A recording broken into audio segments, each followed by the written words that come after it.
Salut chez vous, très chers auditeurs, j'espère que vous allez bien. J'espère en tout cas, comme toujours, que vous prenez très bien soin de vous. Je suis encore une fois de plus très ravie de vous retrouver cette semaine pour un nouvel épisode et avec un nouvel invité. Et aujourd'hui, nous allons commencer une série très intéressante. Nous allons parler de comment être un chrétien équilibré, mais nous allons plus nous pencher sur la question essentielle qui est de savoir c'est quoi l'équilibre selon Dieu. Parce que trop souvent, nous confondons l'équilibre avec la gestion de nos propres priorités. Mais qu'en est-il du point de vue de Dieu? Pour pouvoir nous éclairer sur le sujet, j'ai l'honneur et le plaisir de recevoir le pasteur Jean. C'est un homme de foi dont l'expérience et la sagesse va grandement nous aider à mieux comprendre cette question. Alors, pasteur, merci d'être avec nous aujourd'hui en tout cas. Le plaisir est tout pour moi, Karen. En tout cas, je suis très honorée, je suis très ravie. Et je crois de tout cœur que nos auditeurs aussi le seront et ils seront énormément bénis. Amen. Alors, j'ai juste cité Pasteur Jean, mais les gens ne savent pas, il est pasteur où et vous pouvez un peu vous introduire. Alors, très rapidement, je vais faire une petite introduction sur ma personne. Je m'appelle Jean Massoudi, je suis père de famille, détenteur de 2 licences par la grâce du Seigneur. Et je suis aussi pasteur responsable de l'église Rehoboth Church International. Pour être précis, l'extension de Girne, ou l'extension qui se situe dans la ville de Girne. Alors, l'église Rehoboth Church International a pour visionnaire le pasteur Samuel, donc je suis en train de servir sous le leadership du pasteur Samuel. Ça, c'était une petite introduction sur ma personne. Ok, merci beaucoup, pasteur. Alors, comme je l'ai dit dans mon introduction, nous allons parler de comment être un chrétien équilibré, mais beaucoup plus nous pencher sur c'est quoi l'équilibre selon Dieu. Alors, d'entrée de jeu, déjà, je vais vous demander de nous dire c'est quoi en fait, selon vous, c'est quoi l'équilibre dans la vie chrétienne? Quelle est la définition de cet équilibre selon la perspective divine? D'accord. Selon moi, l'équilibre selon la perspective divine est défini en ce sens. Dans ce sens où elle nous renvoie généralement à la notion du poids et de la mesure de manière directe ou de manière indirecte. Je prends par exemple une portion de l'écriture, Proverbe 11.1, qui est en train de dire la balance fausse est en horreur à l'Éternel, mais le poids juste est agréable. Or, on ne peut pas parler de poids sans parler de la balance.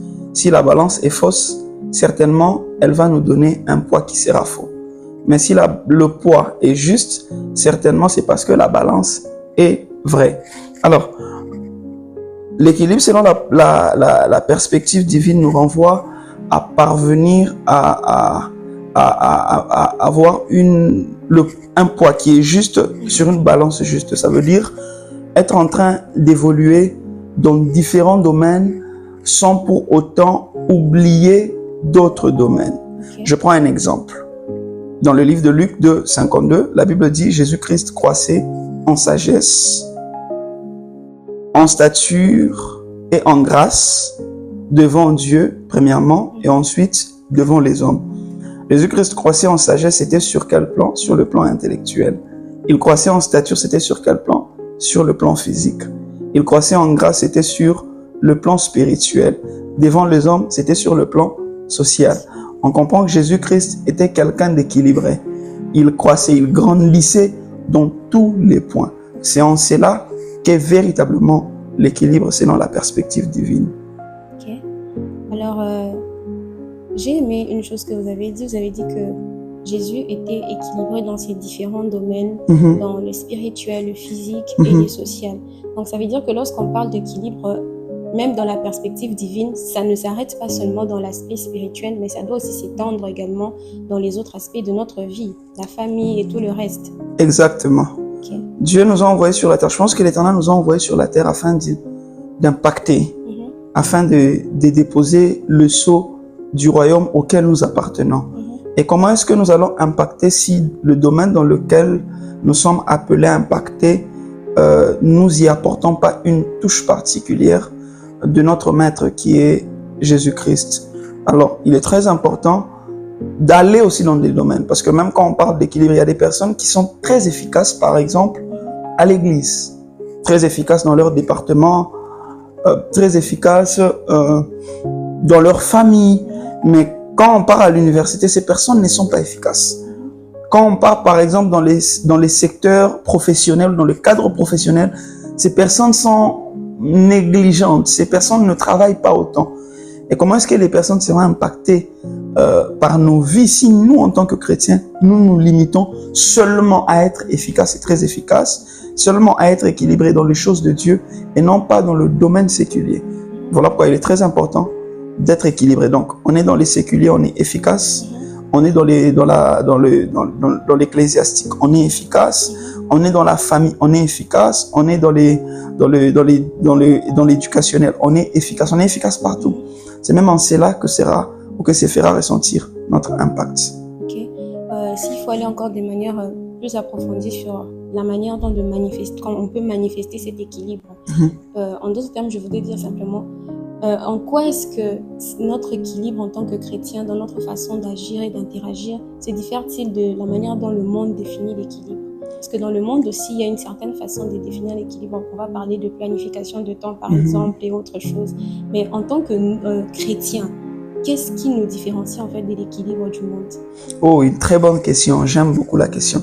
Alors, je pense que ceux qui sont dans le monde, certains sont équilibrés. Comme tu as parlé de la planification, des programmes en fonction de temps. Il y a des gens qui sont très précis, équilibrés. Le matin, ils sont là en famille. Après, ils partent au travail. Quand ils rentrent, ils sont là avec la famille. Voilà, ils sont efficaces dans leur milieu professionnel, dans les domaines éducationnels, ils sont efficaces. Dans leur foyer, ils sont efficaces. Mais qu'est-ce qui nous différencie, nous, de ces personnes-là? Parce qu'il y a des chrétiens qui sont aussi efficaces, comme certains païens le sont aussi dans leur maison et dans leur vie. Mais seulement la différence de notre équilibre, nous, par rapport ou comparativement aux païens, ou même à ceux qui sont dans le monde, qui n'appartiennent pas à notre royaume, ce que nous, notre équilibre, nous ne la trouvons pas simplement dans l'ajustement de temps ou dans la façon dont nous respectons ces choses-là. Mais nous trouvons notre équilibre dans le fait qu'au-delà de respecter toutes ces choses-là, nous allons avec Dieu, avec le Saint-Esprit. Voyez-vous, le Saint-Esprit, il est pour nous les consolateurs. Romains 8, l'apôtre Paul est en train de dire que nous ne savons pas ce qui convient de demander dans nos prières. Donc il y a une dimension de la vie où peu importe comment les païens peuvent bien faire les choses, ils ne vont pas y arriver sans l'aide de Dieu. Et nous, en tant que chrétiens, cet équilibre, nous le trouvons non pas parce qu'on a eu à ajuster les programmes, on a eu à bien calibrer le temps de nos programmes, de nos différents programmes de nos journées ou de nos activités régulières, mais parce que dans tout ce que nous avions eu à faire, nous avions eu le Seigneur qui nous a accompagnés. Pourquoi? Parce que nous sommes enfants de Dieu. Et ceux qui sont enfants de Dieu sont conduits par l'Esprit de Dieu. Donc dans notre équilibre, la différence, c'est que nous sommes conduits par l'Esprit de Dieu.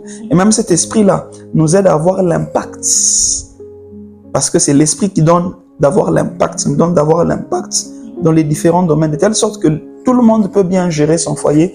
Mais lorsque les autres viennent auprès de nous qui sommes chrétiens, ils se disent, mais moi aussi je gère bien mon foyer, mais toi, chez toi, il y a quelque chose de particulier qui fait la différence. Et cette chose-là, cette personne-là, c'est simplement le Saint-Esprit. Ok, j'aime beaucoup ce que vous êtes en train de dire. Ça me fait penser à une chose, je me dis, des fois, lorsqu'on est dans la société, en tant que chrétien, c'est vrai que certains y pensent, d'autres n'y pensent pas. Ils peuvent se dire, en tant que chrétien, je dois ramener une image. Je ne dois pas être là seulement la foi, Jésus, les messages de l'évangile, mais je dois aussi être excellent dans ce que je fais.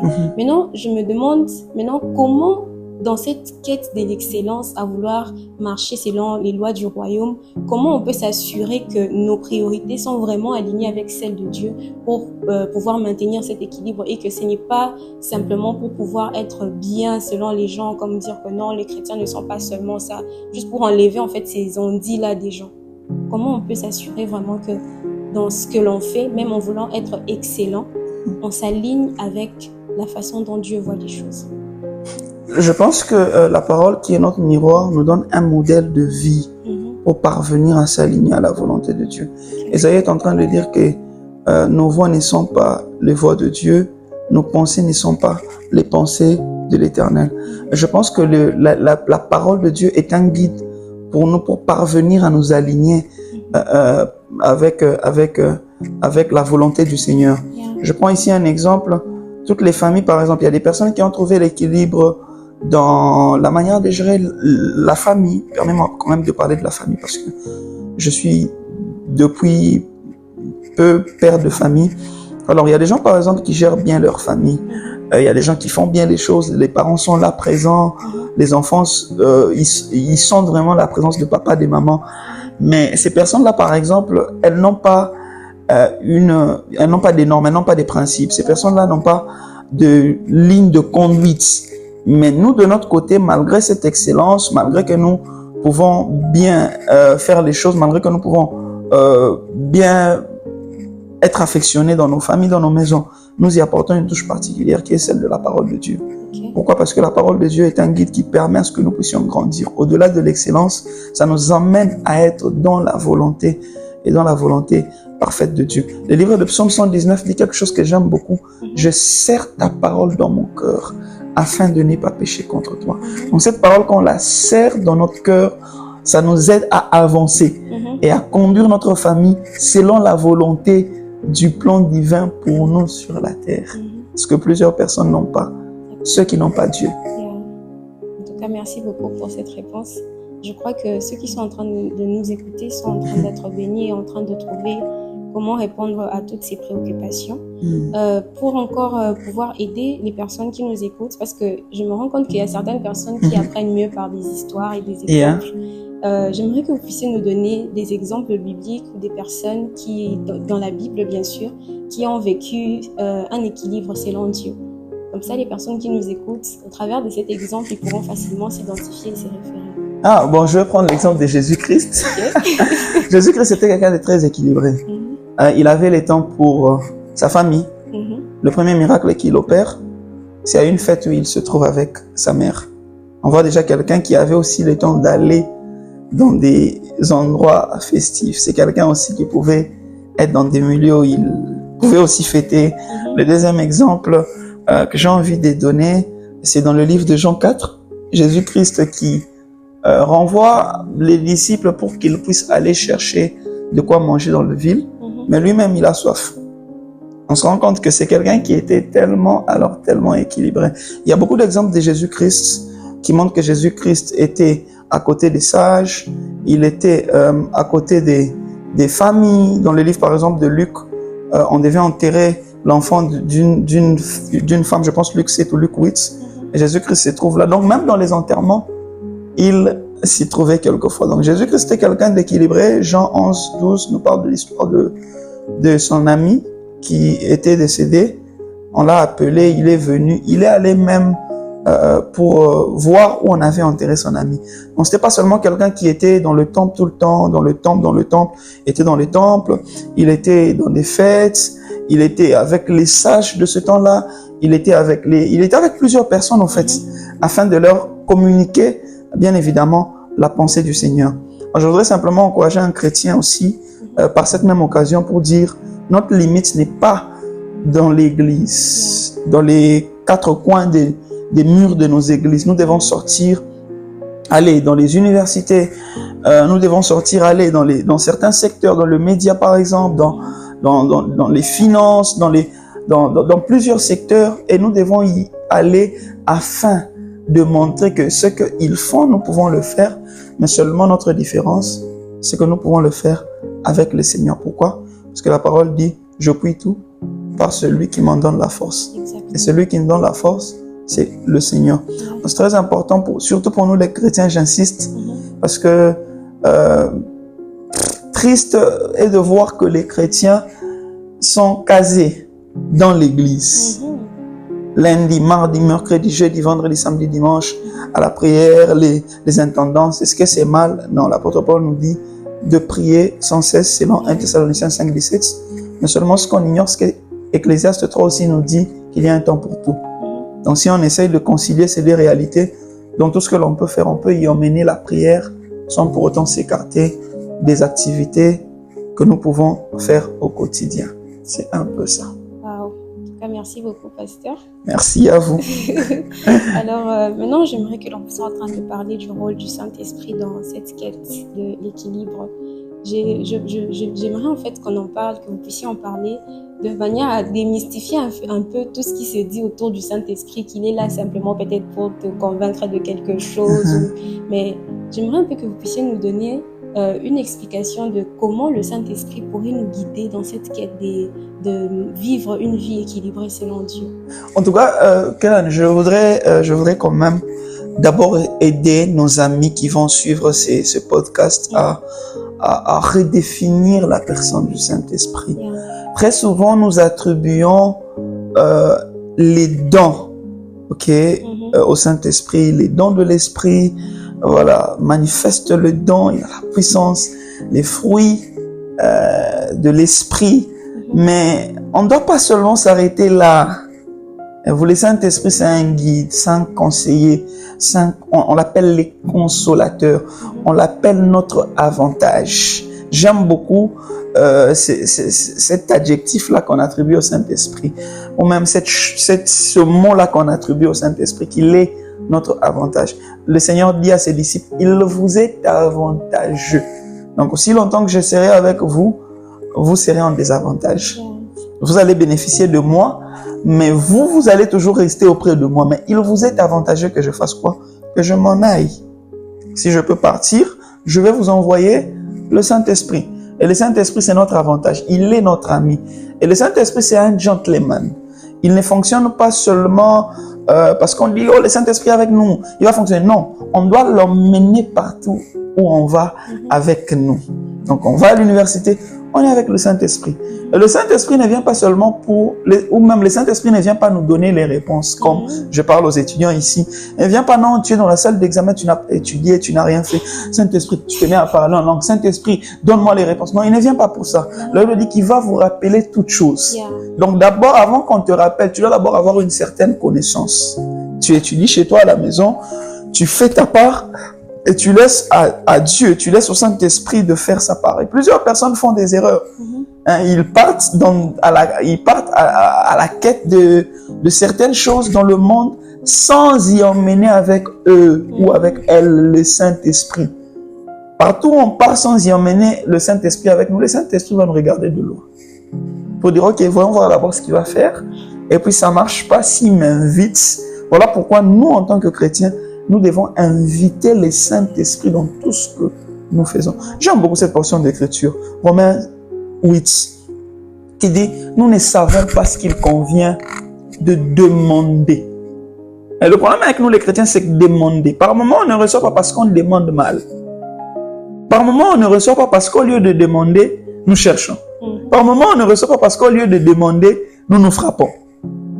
La Bible dit, nous ne recevons pas parce que nous demandons mal, dans le but de satisfaire nos besoins. Mais si on peut simplement demander à Dieu, Seigneur, regarde, je veux m'engager. Tu es pour cette relation, que le Saint-Esprit m'accompagne. Seigneur, je viens d'avoir l'admission pour l'université, que le Saint-Esprit m'accompagne. Donne-moi la sagesse, mais que le Saint-Esprit m'accompagne. On aura un très grand impact. Nous demandons très souvent l'accompagnement du Saint-Esprit que dans les manifestations du Saint-Esprit ou même l'accompagnement du Saint-Esprit dans les opérations de Dieu le Père. Donc quand on est face au malade, on dit, oh, Saint-Esprit accompagne-moi. Mais quand on est au travail, on n'a pas besoin du Saint-Esprit. Et quand il y a on a mal fait les audits, par exemple, ou quand le HRM a mal fait les choses, le département de Human Resource Management, on est in trouble. On ne peut donner aucune révélation. Pourquoi? Parce qu'on a laissé le Saint-Esprit à l'église. On ne l'a pas amené au travail. On ne l'a pas amené pour les étudiants à l'université, pour ceux qui sont pères et mères dans leur foyer. On ne l'a pas amené dans nos familles. Et là, c'est comme ça qu'on échoue dans plusieurs domaines. Pourquoi? Parce qu'on n'a pas le Saint-Esprit, alors qu'on réussit à l'église. Les malades sont guéris, les paralytiques sont en train de marcher, les aveugles sont en train de recouvrir la vue. Le Seigneur est prêché dans les églises. Mais chez nous, à la maison, on échoue. Pourquoi? Parce qu'on n'a pas emmené le Saint-Esprit avec nous. Un peu comme l'histoire de plusieurs hommes de Dieu dans l'Ancien Testament. Le Seigneur venait, il était sur ses serviteurs pour une mission, pour un temps, pour une saison, et ces personnes réussissaient dans leur mission.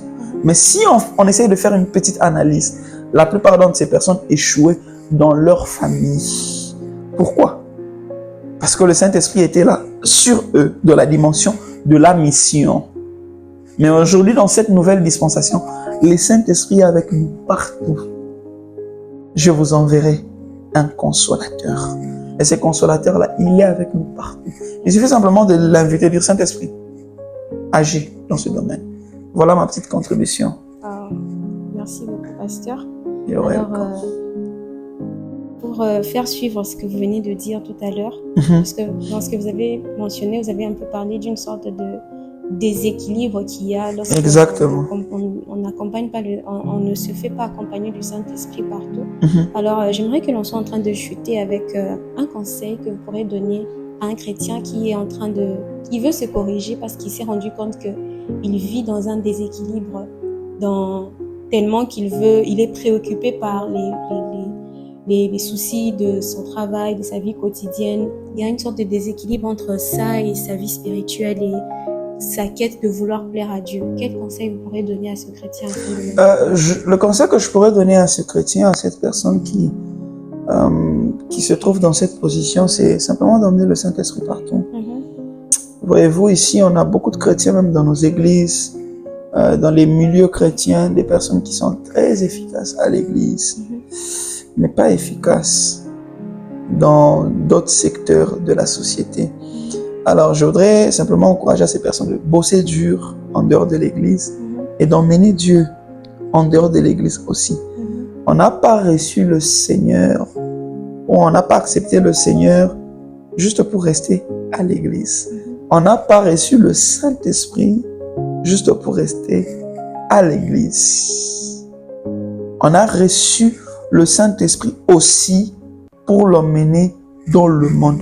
J'aime beaucoup une portion des Écritures. Je pense que c'est dans le livre de Actes, ça me revient très rapidement. Actes 4, 13. Il est question des disciples, hein? Il est question des disciples ici. Acte 4, 13 est en train de dire, lorsqu'ils virent l'assurance de Pierre et des Jean, ils furent étonnés, sachant que c'étaient des hommes du peuple sans instruction. Ils les reconnurent pour avoir été avec Jésus. Ces hommes, ils étaient dans la chambre, ils ont prié, Actes des Apôtres 1, 2, ils ont prié, le Saint-Esprit est descendu. Ils sont sortis, ils ont eu l'assurance, ils ont commencé à annoncer le Seigneur. Acte 3, un miracle se passe. Acte 4, ils sont arrêtés, j'étais en prison, flagellés, on leur demande de se taire, de ne pas parler de ce nom-là ou par ce nom-là. Et on se dit, mais ces gens, ils n'avaient pas cette assurance. Pourquoi ils ont cette assurance? Ils ont fait une rencontre. Le Saint-Esprit.